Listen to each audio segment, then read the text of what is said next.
City న్యూస్కు స్వాగతం. రాష్ట్ర ప్రభుత్వం ప్రజలకు శుద్ధి చేసిన సురక్షితమైన మంచినీటిని అందించేందుకు కృతనిశ్చయంతో ఉందని రాష్ట్ర మంత్రి కొల్లు రవీంద్ర అన్నారు. రాష్ట్ర ప్రభుత్వం ప్రజలకు శుద్ధి చేసిన సురక్షితమైన మంచినీటి సరఫరా చేసేందుకు కృతనిశ్చయంతో ఉందని రాష్ట్ర మంత్రి కొల్లు రవీంద్ర పేర్కొన్నారు. రాష్ట్ర మంత్రి మచిలీపట్నం మండలంలోని గుండుపాలెం, వాడపాలెంలలో ఒక్కొక్కటి 13 లక్షల రూపాయల వ్యయంతో నిర్మించిన 0.50 MLD మైక్రోఫిల్టర్లను కేపీటీ పాలెంలో పునరుద్ధరించిన గ్రామ పంచాయతీ కార్యాలయాన్ని ప్రారంభించారు. ఈ సందర్భంగా మంత్రి మాట్లాడుతూ రాష్ట్ర ముఖ్యమంత్రి నారా చంద్రబాబు నాయుడు, ఉప ముఖ్యమంత్రి పవన్ కళ్యాణ్లు గ్రామాల్లో తాగునీటి సమస్య లేకుండా చేయాలనే సంకల్పంతో ఉన్నారన్నారు. ప్రజలు ఆరోగ్యంగా ఉండాలంటే సురక్షితమైన నీరు అందించాలనే ఉద్దేశంతో ప్రభుత్వం అన్ని చర్యలు తీసుకుంటూ ఉందన్నారు. ఇందులో భాగంగానే మచిలీపట్నం మండలంలో 2.50 కోట్ల రూపాయల వ్యయంతో మైక్రోఫిల్టర్లను ఏర్పాటు చేస్తున్నామన్నారు. గుండుపాలెం, వాడపాలెం గ్రామాలలో సురక్షిత మంచినీటి పథకాలకు మైక్రోఫిల్టర్లను ఏర్పాటు చేసి శుద్ధి చేసిన మంచినీటిని సరఫరా చేస్తున్నామన్నారు. త్వరలోనే జలజీవన్ మిషన్ ద్వారా కృష్ణానది నుండి నేరుగా ఇంటింటికి కుళాయి ఏర్పాటు చేసి మంచినీటిని సరఫరా చేసేందుకు ప్రణాళిక సిద్ధం చేశామన్నారు. ప్రజలకు, పంచాయతీ ఉద్యోగులకు సౌకర్యంగా ఉండే విధంగా గ్రామ పంచాయతీ కార్యాలయాన్ని పునరుద్ధరించామన్నారు. ఈ కార్యక్రమంలో MPDO Venkatesh, RWS EE G Nagaraju, Panchayati Raj AEE Haribabu, POPRD Balakrishna, market yard committee మాజీ అధ్యక్షులు గోపు సత్యనారాయణ, మాజీ ఎంపీపీ కాగిత వెంకటేశ్వరరావు, జనసేన ఇన్ఛార్జి బండి రామకృష్ణ, తలారి సోమశేఖర్ తదితరులు పాల్గొన్నారు. రుద్రవరం గ్రామంలో ఈరోజు మైక్రోఫిల్టర్ ప్రారంభించుకోవడం జరిగింది. ముఖ్యంగా ఈ రుద్రవరం, ఆరుగొల్లపాలెం అలాగే గుండుపాలెం గ్రామాలకు సంబంధించి మంచినీళ్ళని శుద్ధి చేయడానికి మరి మైక్రోఫిల్టర్స్ని ఏర్పాటు చేయడం సుమారుగా 13 లక్షలతో ఈ నిర్మాణం చేయడం జరిగింది. ఈరోజు ఆ కార్యక్రమాన్ని ప్రారంభించుకోవడం జరిగింది. ఏదైతే గౌరవ ముఖ్యమంత్రి చంద్రబాబు నాయుడు గారు అలాగే ఉప ముఖ్యమంత్రి వర్యులు పవన్ కళ్యాణ్ గారు మరి గ్రామాల్లో తాగునీటి సమస్య లేకుండా చేయాలనేది ప్రభుత్వం యొక్క ముఖ్య ఉద్దేశం. అందులో భాగంగా బందర్ మండలంలో దాదాపు 2.5 కోట్ల దగ్గర ఈ మైక్రోఫిల్టర్స్కి తీసుకురావడం జరిగింది. అందులో భాగంగా ఈరోజు ఇక్కడ రుద్రవరంలో ఈ 13 లక్షల రూపాయలతో ఇప్పుడే ప్రారంభించుకోవడం జరిగింది. ఈ 2 గ్రామాలకి శుద్ధి నీటిని అందించడమే దీని యొక్క ముఖ్య ఉద్దేశంతో ఈ కార్యక్రమాన్ని చేస్తున్నాం. త్వరలోనే భవిష్యత్తులో ఇంటింటికి పంపులు ఇవ్వడానికి కూడా ఆల్రెడీ గ్రిడ్కి ప్లాన్ చేయడం జరుగుతుంది. ఏదైతే మనకున్నటువంటి జలజీవన్ మిషన్కి సంబంధించినటువంటి నిధులతో అలాగే జిల్లాలో అన్ని నిధులు కలిపి కృష్ణానది నుంచి డైరెక్ట్గా చేయడానికి ఒక ప్రపోజల్స్ని సిద్ధం చేస్తున్నారు. కాబట్టి అతి త్వరలోనే ఇంటింటికి కుళాయి ఇచ్చి ప్రతి ఒక్కరికి కూడా స్వచ్ఛమైన మంచినీరు అందించాలనేది ఇవాళ కూటమి ప్రభుత్వం యొక్క లక్ష్యం. దాన్ని ఈరోజు ఇక్కడ ప్రారంభించుకోవడం చాలా సంతోషంగా ఉంది. ఈ కార్యక్రమంలో పాల్గొన్న ప్రతి ఒక్కరు కూడా పేరు పేరున ఐక్యం ఫౌండేషన్ సహకారంతో 30 మంది ట్రాఫిక్ సిబ్బందికి డీఎస్పీ రాజా సమ్మర్ ప్రొటెక్షన్ కిట్లను అందజేశారు. ఐక్యం ఫౌండేషన్ సహకారంతో 30 మంది ట్రాఫిక్ సిబ్బందికి సమ్మర్ ప్రొటెక్షన్ కిట్లు అక్షయ ఫ్యాషన్ యాక్సెసరీస్ డీఎస్పీ సిహెచ్ రాజా అందజేశారు. వేసవికాలం కారణంగా ఎండలు తీవ్రతరం అవుతున్న దృష్ట్యా ట్రాఫిక్ను క్రమబద్ధీకరించే క్రమంలో సిబ్బంది సంక్షేమం దృష్టిలో పెట్టుకుని సామాజిక బాధ్యతగా ఐక్యం ఫౌండేషన్ సహకారంతో సమకూర్చిన 30 సమ్మర్ ప్రొటెక్షన్ కిట్లను జిల్లా ఎస్పీ ఆర్ గంగాధర్రావు ఉత్తర్వుల మేరకు డీఎస్పీ సిహెచ్ రాజా, ట్రాఫిక్ సీఐ ఏవి శివకుమార్తో ఐక్యం ఫౌండేషన్ వైస్ ప్రెసిడెంట్ ఆకూరి శ్వేతతో కలిసి ట్రాఫిక్ సిబ్బందికి అందజేశారు. ట్రాఫిక్ సిబ్బందికి సమ్మర్ ప్రొటెక్షన్ కిట్లను అందజేసిన ఐక్యం ఫౌండేషన్కు కృష్ణా జిల్లా పోలీస్ తరపున ప్రత్యేక ధన్యవాదాలు డీఎస్పీ తెలిపారు. ఈ కార్యక్రమంలో అక్షయ ఫ్యాషన్స్ యాక్సెసరీస్ అధినేత పి అక్షయ్, ట్రాఫిక్ ఎస్ఐలు ఎస్ వెంకటేశ్వరరావు, టి మధుసూదన్ రావు సిబ్బంది పాల్గొన్నారు. ప్రజెంట్ చేయడం జరిగింది. అందులో ఇప్పుడు సమ్మర్ కాబట్టి ఒక వాటర్ బాటిల్, ఒక క్యాప్ యాజ్ వెల్ as ఒక గర్గల్స్, ఇవి 3 ఇవ్వటం జరిగింది. వాళ్ళని నిజంగా నేను అభినందిస్తున్నాను. అదేవిధంగా ఇంకొక డోనార్ వచ్చేసి మనకి బెల్ హెల్లర్స్ as well as traffic signals lights లాంటివి మనం చేతిలో పట్టుకుని రాత్రిపూట బ్యాటన్స్ అటువంటివి ఇచ్చారు. వాళ్ళను కూడా నేను అభినందిస్తున్నాను. ఇవి మన ప్రతిరోజు డ్యూటీస్లో ఎఫెక్టివ్గా యూజ్ చేసుకుంటూ, టెక్నాలజీని ఎఫెక్టివ్గా యూజ్ చేసుకుంటూ, ట్రాఫిక్ని రెగ్యులేట్ చేస్తూ, స్మూత్ ఫంక్షనింగ్ ఆఫ్ ట్రాఫిక్ ఇవి బాగా ఉపయోగపడతాయని నేను భావిస్తున్నాను. అదేవిధంగా వీళ్ళు ఎవరైతే డోనర్స్ ఉన్నారో ఐక్యం ఫౌండేషన్ యాజ్ వెల్ యాజ్ ఈ డోనర్ని నేను మనస్ఫూర్తిగా అభినందిస్తున్నాను. ఫ్యూచర్లో కూడా ఇటువంటి కోఆపరేషన్.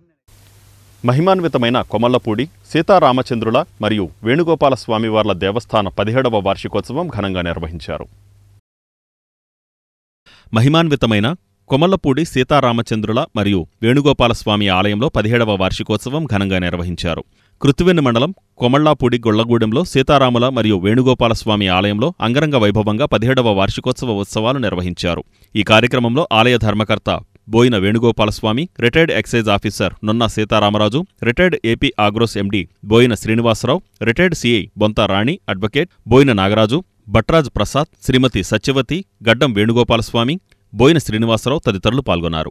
ఈ వార్షికోత్సవం సందర్భంగా 3 రోజుల పాటు వేద పండితులచే స్వామివారికి గణపతి హోమం, సుదర్శన హోమం, శాంతి కళ్యాణం, పూర్ణకుంభహారతి ఇలా విశేష పూజలు నిర్వహించారు. ఆహ్వానించగానే ఇక్కడికి వచ్చి ఈ విధంగా మమ్మల్ని ఎంకరేజ్మెంట్ చేయడం చాలా సంతోషం.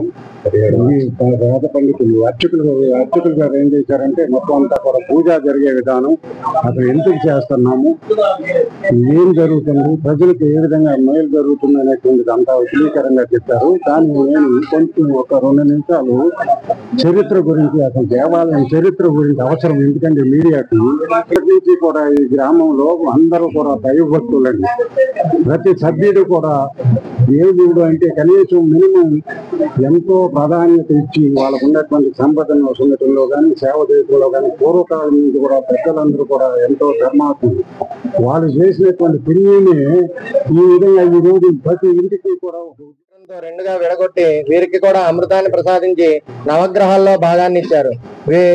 ఈ రాహువు కేతువును కూడా మనం ఆవాహన చేసుకున్న తర్వాత అసలు ఉత్సవమూర్తులైనటువంటి కోదండరామస్వామి, వేణుగోపాల కృష్ణస్వామి, లక్ష్మీనారాయణ స్వామి వారు ఈ ఆలయంలో ఉన్న ఉత్సవమూర్తులు. అలాగే గణపతి, ఈ అందరి దేవుళ్ళకి పంచలోహ విగ్రహాలకి ఆవు పాలతో అభిషేకించి షోడశోపచారాలతో పూజలు చేసి అష్టోత్తర శతనామాలతో పూజలు చేసి స్వామివారికి తీర్థ ప్రసాదాలు సమర్పించి హారతిచ్చి జనులందరికీ కూడా ఆ హారతి మంత్రపుష్పాన్ని ఇచ్చి స్వామివారి అనుగ్రహం కల్పించేలాగా దీవించమని ప్రార్థిస్తాము. ఆ మొదటి రోజు పూజా కార్యక్రమం అంతా కూడా ఇక్కడతో ముగుస్తుందండి. గరుడ సేవా సమితి ఆధ్వర్యంలో 40వ డివిజన్లో చలివేంద్రాన్ని ప్రారంభించారు. గరుడ సేవా సమితి ఆధ్వర్యంలో 40వ డివిజన్లో చలివేంద్రాన్ని ప్రారంభించారు.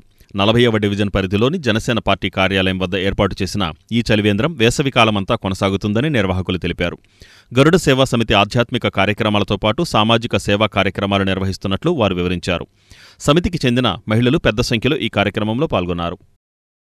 మన విజయవాడ రోడ్డు పెట్రోల్ బంక్ ఎదురుగుండగా జనసేన ఆఫీస్ దగ్గరండి శ్రీ గరుడ సేవా సమితి సభ్యులు చలివేంద్రం ఏర్పాటు చేశారండి.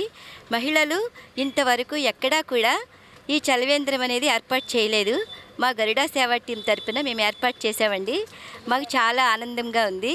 ఏంటంటే ఎండలు బాటసార్లు చాలా ఇబ్బంది పడుతున్నారండి. ఏదో మాకు చేతనైనంత సాయం చేయాలని మంచినీళ్ళు, మజ్జిగ ఇవ్వడం ప్రారంభించాము. జై శ్రీరామ్. శ్రీ గరుడ సేవా సమితి అంటే సేవకి పెట్టింది పేరండి. మా వాళ్ళందరూ పూజలు సేవలే కాకుండా దాహంతో ఉన్న బాటసార్లకి మజ్జిగ, మంచినీరు అండ్ ముఖ్య ఉద్దేశం మంచినీరు ఇవ్వడం అండి. ఎవరు మంచినీళ్ళ కోసం ఇబ్బంది పడకుండా, ఎండలో వెళ్ళే వాళ్ళకి కావాల్సిన మంచినీళ్ళే కదండి. దాహంతో ఎవరు ఇబ్బంది పడకుండా ఉండటం కోసం శ్రీ గరుడ సేవా సమితి మహిళలందరూ కలిసి ఏర్పాటు చేసిన చలివేంద్రం అండి ఇది. 40వ డివిజన్లో కుమారస్వామి గారి ఆధ్వర్యంలో గరుడ సేవా సమితి ఆధ్వర్యంలో ఈ మహిళలందరూ ఈరోజు మజ్జిగి, వాటరు ప్రతిరోజు ఇవాళ ఎండాకాలం ప్రతిరోజు ఇస్తున్నారు. వాళ్ళని ఆ భగవంతుడు ఆశీర్వాదంగా కోరుచున్నారు. ఘంటసాల మ్యూజియంకు వెళుతున్న బౌద్ధ విగ్రహాలకు మచిలీపట్నం రైల్వే స్టేషన్లో రాష్ట్ర మంత్రి కొల్లు రవీంద్ర, ఆర్టీసీ చైర్మన్ కొనకళ్ల నారాయణరావులు స్వాగతం పలికారు. ఘంటసాల మ్యూజియంకు వెళుతున్న బౌద్ధ విగ్రహాలకు మచిలీపట్నం రైల్వే స్టేషన్లో మంత్రి కొల్లు రవీంద్ర, ఆర్టీసీ చైర్మన్ కొనకళ్ల నారాయణరావు స్వాగతం పలికారు. ఘంటసాల మ్యూజియంలో ఏర్పాటు చేయబోయే ఈ విగ్రహాలు థాయిలాండ్ నుంచి బెంగళూరు మీదుగా మచిలీపట్నం తెచ్చినట్లు దంతాజీ తెలిపారు. ఈ సందర్భంగా మంత్రి కొల్లు రవీంద్ర, ఆర్టీసీ చైర్మన్ కొనకళ్ల నారాయణరావు మాట్లాడుతూ బుద్ధుడు ఉన్న చోట శాంతి, సామరస్యాలు వెల్లివిరుస్తాయన్నారు. ప్రపంచవ్యాప్తంగా శాంతి కాముకులు బుద్ధుని ఆరాధిస్తారన్నారు. గౌతమ బుద్ధుని బోధనలు నిరంతరం ఆచరణీయమన్నారు. ఈరోజు గౌతమ్ బుద్ధుల వారి విగ్రహాల్ని థాయిలాండ్ నుంచి మరి ఘంటసాలకి చేరుకునే సందర్భంలో బెంగళూరు నుంచి మచిలీపట్నం రైల్వే స్టేషన్లో ట్రైన్లో రావడం జరిగింది.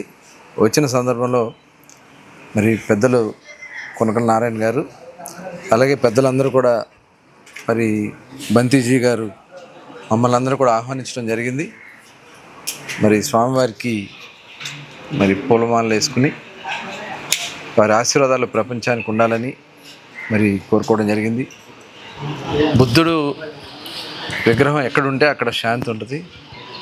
ఎందుకంటే చాలా ప్రదేశాల్లో నేను కూడా మయన్మార్ వెళ్ళినప్పుడు అక్కడ దేవాలయాలు చూశాను. ఎందుకంటే మన భారతదేశంలో పుట్టి గౌతమ్ బుద్ధుడు ఇవాళ ప్రపంచంలో చాలా దేశాల్లో, జపాన్, తైవాన్, మలేషియా ఇలాంటి అభివృద్ధి చెందినటువంటి దేశాల్లో గౌతమ్ బుద్ధుడిని వారు ఆరాధిస్తారు అక్కడ. మరి నేను కూడా అక్కడికి వెళ్ళిన సందర్భంలో ఆ దేవాలయాలు చూస్తే చాలా మనశ్శాంతి, మరి ఒక శక్తి కూడా మనకి వస్తుంది. మరి బౌద్ధులు కూడా చాలా నిష్ఠా నియమాలతో ఉంటారు, చాలా మంచి కార్యక్రమాలు చేస్తున్నారు. అలాగే చల్లపల్లిలో మరి బంతిజీ గారి ఆధ్వర్యంలో చాలా ప్రపంచ శాంతి కోసం వారు చాలా కార్యక్రమాలు చేస్తున్నారు. వారిని మనస్ఫూర్తిగా అభినందిస్తూ మరి ఆ బుద్ధ భగవానుడి ఆశీర్వాదాలు మనందరికీ ఉండాలని చెప్పి ఈ వార్తలు ఇంతటితో సమాప్తం. నమస్కారం.